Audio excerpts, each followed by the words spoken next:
पे जो आप कभी आएँ तो अपनी मनोकामना कीजिएगा और किसी को मत बताइएगा, और आप स्वयं दोबारा आएंगे। भगवान श्री राम जैसे कि आप कलयुग में भी उत्तराधिकारी रहेंगे, मतलब एक जज की भूमिका आपकी रहेगी, सजा भी देंगे और प्यार भी करेंगे। और भगवान तो खाए नहीं, 10 रुपए वाला ले लिए और 15 रुपए वाला नहीं लिए। भाव चाहिए, कुछ भी चढ़ाओ भगवान को, गुड़ चना पछिले पगन गम गंगन मंगन मन कर्म कौन भम कब बालक। संकट कटे मिटे सब पीरा, जो सुमरे हनुमत बलबीरा। बल के देवता, बुद्धि के देवता, विवेक के देवता और धैर्य के देवता, ताकत के देवता, उन हनुमान जी को हमारा प्रणाम। और साफ तौर पर जो केपी न्यूज़ के दर्शक हैं उनको हनुमान जयंती की हार्दिक शुभकामनाएं। मैं इस वक्त बैठा हूं सेक्टर 6 सी मार्केट भिलाई का है, वहां हनुमान जी की प्रतिमा है मेरे पीछे। यहाँ वैसे तो चारों तरफ भोग भंडारे के आयोजन हो रहे हैं, पूजा पाठ के आयोजन हो रहे हैं, और यहाँ भी हनुमान जी की मूर्ति विराजित है, यहाँ भी भव्य आयोजन हो गए। तो इनकी जो श्रृंखला है वो आपको दिखाएंगे। यहाँ भक्तों का अपार तांता लगा हुआ है, लोग भोग भंडारों का आनंद भी ले रहे हैं। आज बल के देवता, बुद्धि के देवता, विवेक के देवता हनुमान जी के बारे में बात करना चाहेंगे, और उनकी जयंती पर क्या विशेष बातें आती हैं उस बारे में पंडित जी से बात करेंगे। पंडित जी राम राम। जय सीताराम जी। कैसे हैं? अच्छे हैं। आज हनुमान जी की जयंती है, जन्मोत्सव है। जन्मोत्सव है जी, ये सुधार करना चाहूँगा, जन्मोत्सव है। अश्वस्थामा बलिर्व्यासो हनुमानाश्च विभीषण कृपा परशुरामस्य सप्तैतान चिरजीवन। हनुमान जी महाराज चिरंजीवी हैं, उनका जन्मोत्सव मनाया जाता है। जन्म जयंती उनकी मनाई जाती है जो नहीं रहते इस दुनिया में, वो चिरंजीवी हैं। आज भी कहीं भी जंगल में भी उनकी फोटो लगा करके आप नित्य हनुमान चालीसा का पाठ कर लीजिए, हनुमान जी वहाँ पर विद्यमान होकर के आपकी सारी मनोकामनाओं को हर लेंगे। मतलब ये भी एक जो किंवदंती थी उसको भी आपने दूर कर दिया। कई जो बैनर पोस्टर लगते हैं, कई जो आयोजन प्रयोजन के बारे में बताया जाता है, उसमें जयंती लिखा जाता है। नहीं, जयंती नहीं होना चाहिए, जन्मोत्सव होना चाहिए। कई लोग लिखते हैं हनुमान जयंती की हार्दिक शुभकामनाएं, ऐसे लिखते हैं। जी जी जी, हम भी बोल जाते हैं, कई बार गलतियां हमसे भी होता है, गलतियां हो जाती हैं, इंसाने हैं। केवल गलती किससे नहीं होती है, वो जो ब्रह्म परमेश्वर है उससे गलती नहीं होती। बाकी संसार में प्राणी जगत में सबसे गलती हो जाती है। तो रुद्र अवतार हनुमान जी का जो जन्म हुआ था जी, उसके बारे में थोड़ा सा बताएंगे। उसके बारे में जो बहुत से लोग जानते नहीं हैं जी, बहुत से लोग इस दिन के महत्व को नहीं जानते। ये आज का जन्मोत्सव का आयोजन, भगवान आज जन्म लिए थे, उन्हीं के जन्मदिन के अवसर पर जगह जगह, पहले इस छत्तीसगढ़ अंचल में, मध्य प्रदेश के अंचल में ये कह लीजिए कि हनुमान जी का जन्मोत्सव मनाना शुरू हुआ था। बाकी अब तो हर गली गली, कूचे कूचे में हनुमान जी का फोटो लगा करके जन्मोत्सव मना रहे हैं और धूमधाम से मना रहे हैं। हनुमान जी तो भाई हनुमान जी हैं, संकट मोचन, इस कलयुग के राजा हैं। उनसा जैसा देवता न भूतो न भविष्य है ही नहीं है, कोई नहीं है, ऐसा कह लीजिए। आयोजन मंडली हमारे साथ में है, भैया बताएंगे हनुमान जी के इन आयोजनों को करते हुए, आप कोई भी बात कर लें, हनुमान जी के इन आयोजनों को करते हुए कितने मन को प्रसन्नता होती है, और जब हनुमान दरबार में बैठते हैं, भगवान श्री राम जी के दरबार में बैठते हैं, तो मन से क्या याचना निकलती है? लगातार 23 वर्षों से यहाँ पे भंडारे का आयोजन किया जा रहा है, और भंडारे के आयोजन के साथ साथ विविध आयोजन यहाँ पे किए जाते हैं। जैसे सावन के महोत्सव में एक हफ्ता पूरा सावन का कार्यक्रम चलता है, जिसमें बेलपत्र के में जैसे श्री राम लिख करके आगे वो यानी रुद्राभिषेक का कार्यक्रम किया जाता है। यकीन मानिए, मंदिर के प्रांगण में आप कभी बैठ करके देखिएगा, अंतिम शांति तक यहाँ पे आपको अनुभव होगी। और यहाँ पे आप कभी आएँ तो अपनी मनोकामना कीजिएगा और किसी को मत बताइएगा, और आप स्वयं दोबारा आएंगे जब आपकी मनोकामना की पूर्ति होगी। इस तरह से आस्था। और पंडित जी ये बताएंगे, जैसे कि हनुमान जी को एक वरदान प्राप्त हुआ था भगवान श्री राम, जैसे कि आप कलयुग में भी उत्तराधिकारी रहेंगे, और जो सही और गलत का निर्णय के लिए आप उसके एक निर्णय, मतलब एक जज की भूमिका आपकी रहेगी, सजा भी देंगे और प्यार भी करेंगे और लोगों को अपार शक्तियाँ भी देंगे और खुशियाँ भी देंगे।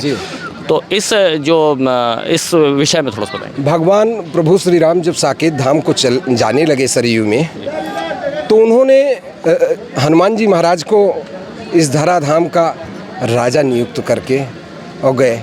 हनुमान जी कहने लगे, प्रभु मैं आपके बगैर कहाँ रह पाऊँगा, ये तो घोर कलयुग है और आने वाला कलयुग तो और महाकलयुग हो जाएगा प्रभु, तो मैं आपके बगैर कैसे रह पाऊँगा। कहे कि हनुमान, नहीं नहीं हनुमान, जहाँ तुम्हारी नित्य आराधना पूजा होगी, मैं कहीं जा थोड़ी रहा हूँ, मैं जहाँ तुम्हारी पूजा अर्चना होगी वहाँ मैं नित्य तुम्हारे भजन राम को पावें, राम रसायन तुम्हारे पासा। भगवान जहाँ इनका हनुमान चालीसा, हनुमान अष्टक, बजरंग बाण होता है, वहाँ हनुमान जी इनके हृदय में विद्यमान रहते हैं। भगवान तो चले गए साकेत धाम को, लेकिन इस कलयुग का कार्यभार श्री हनुमान जी महाराज को सौंप के गए। आज कलयुग के राजा, जो मांगो मांगो उसी से मांगते हैं हम आप संसार। जो कुछ देने वाला होता है, देने वाले देवताओं में सर्वश्रेष्ठ देने वाले अगर हैं कोई तो श्री हनुमान जी, और वो भी दक्षिणेश्वर हनुमान जी महाराज। तो अच्छा, जो दक्षिणमुखी हनुमान जी होते हैं, उनकी क्या विशेषता होती है मुख्य रूप? दक्षिणेश्वर हनुमान जी महाराज जब दक्षिण में लंका को जाने लगे, ये सुना है कि मतलब जो असुर हैं वो दक्षिण तरफ से आते हैं, तो उन पर प्रहार करने के लिए उस तरफ मुख को किए हुए। हाँ जी, हाँ जी, हाँ। तो लोग कहते हैं कि दंत कथाएं हैं तरह तरह की, लेकिन ये ऐसा कहते हैं कि जो कुछ भी मनोकामना एक नारियल लाल कपड़े में बांध करके रख देते हैं, वो भगवान कहते हैं जो कुछ लेना है ले लो भाई, लेकिन हमारा सीताराम मत छोड़ो, मुझको जाने दो, मुझको भगवान का राम का काम करने दो। राम काज कीन्हे बिनु मोहि कहाँ विश्राम। भगवान के बगैर कार्य के मुझको विश्राम नहीं हो सकता, इसलिए मुझको भगवान राम का काम करने दो। तुमको क्या चाहिए, तुम्हारी क्या मनोकामना है, वो मैं दे देता।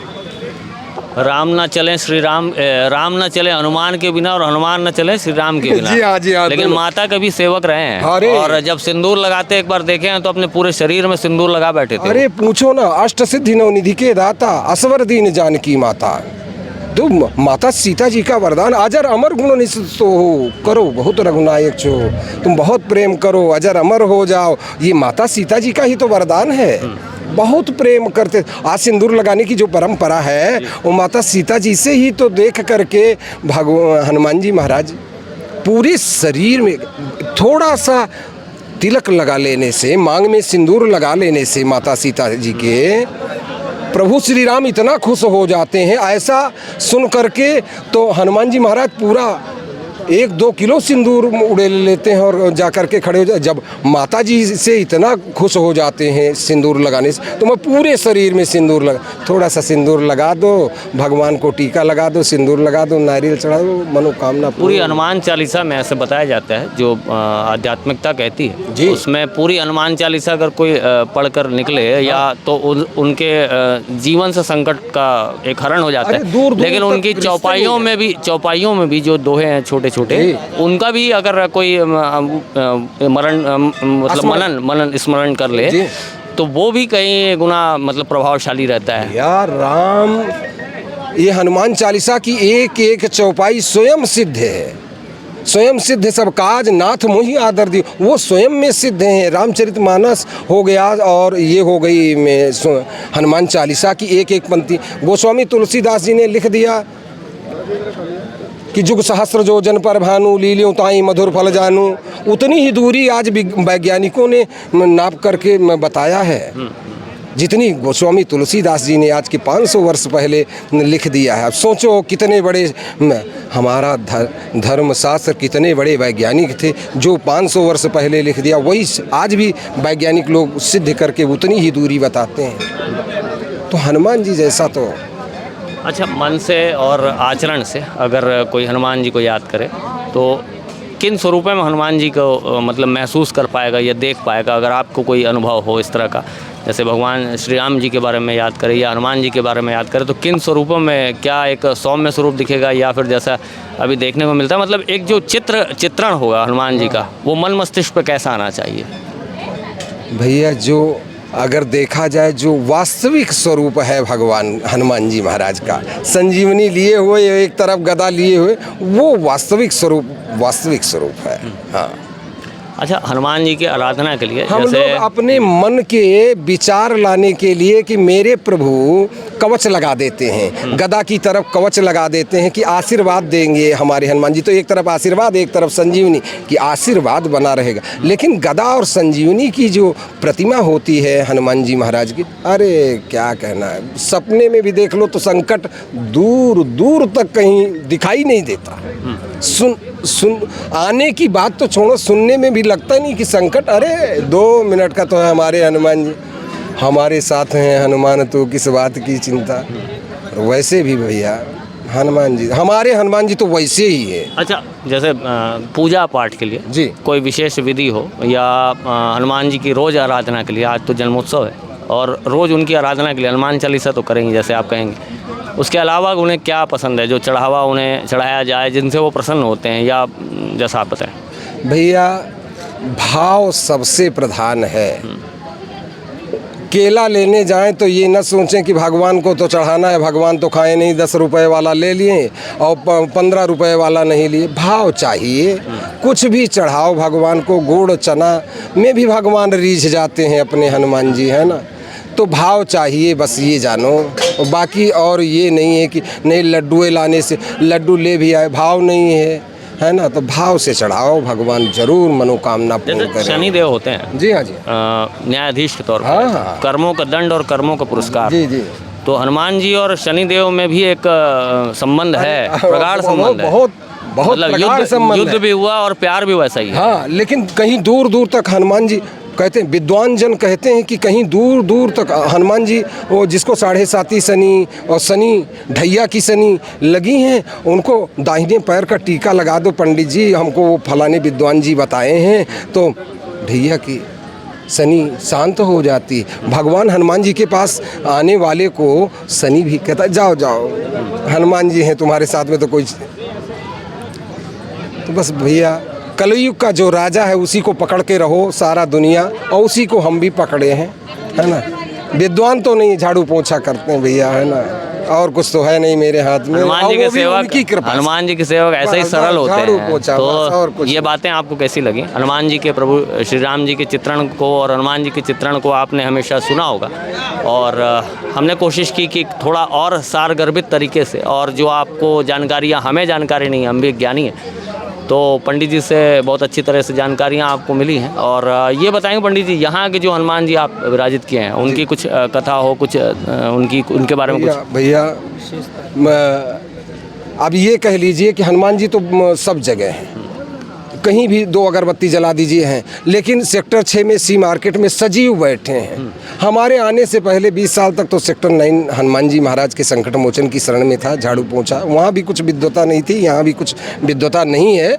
लेकिन हमारे आने से पहले एक बगल की दुकान में आग लग गई थी, तो बताते हैं यहाँ के व्यापारी बंधु कि झंडे में आग ही नहीं लगी थी और बाकी सब जल गया था, झंडा वैसे का वैसे पताका भगवान का फहराता रहा, ऐसा बताते हैं भाई। और दक्षिण मुखी हनुमान जी, हम तो भैया दर्शकों को क्या कहना चाहते हैं आज इस अवसर पर? क्या कहना चाहता हूँ कि हनुमान जी जैसा देवता है नहीं इस कलयुग में, हनुमान जी को पकड़ करके रहो। और अगर कहीं संकट आ जाए, सर में दर्द भी हो ना, तो सीताराम लिख दो, हनुमान जी तुम्हारे सर दर्द को भी ठीक कर दे। सीताराम के तो साथ में हमेशा रहते, कहीं भी सीताराम, तुम्हारे हाथ में दर्द हो सीताराम लिख दो, हम कहते सीताराम लिख देने से हनुमान जी उसको, उसमें हनुमान बाहुक में है। तुलसीदास जी को एक बार बाह पीड़ा हुई थी, तो तुलसीदास जी ने हनुमान बाहुक लिखा, भानु सो पढ़न गए हनुमान, अनुमान कियो कि शिशुकेल कियो फेर फारसो, पछिले पगन गम गंगन मंगन मन कर्म कौन भम कब बालक बिहारसो।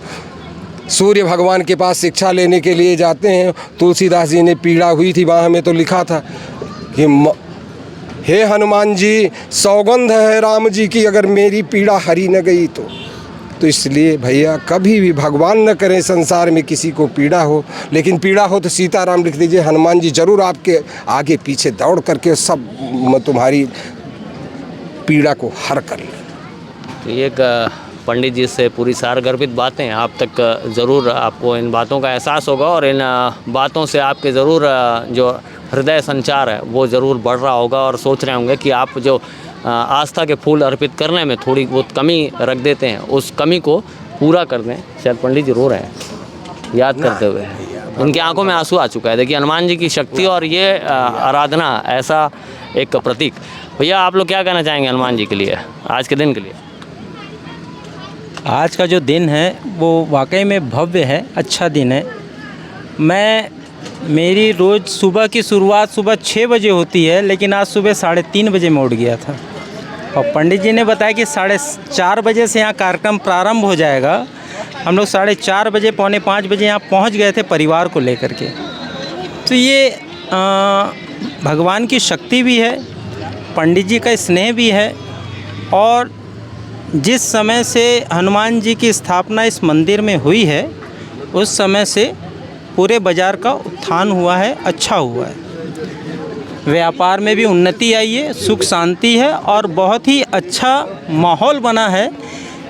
हर पर्व में यहाँ पर कार्यक्रम होते हैं और बहुत हर्षोल्लास से किया जाता है। मंदिर के प्रांगण को ना देखा जाए कि मंदिर छोटा है या बड़ा है, वह देखा जाए कि वहाँ का उत्सव कितना बड़ा होता है।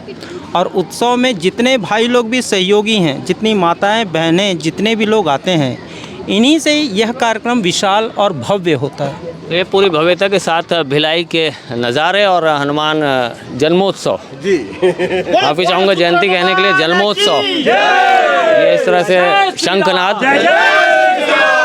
जय जय। न्यू वीडियोस के अपडेट पाने के लिए सब्सक्राइब करें केपी न्यूज़ को और बेल आइकन को दबाएं।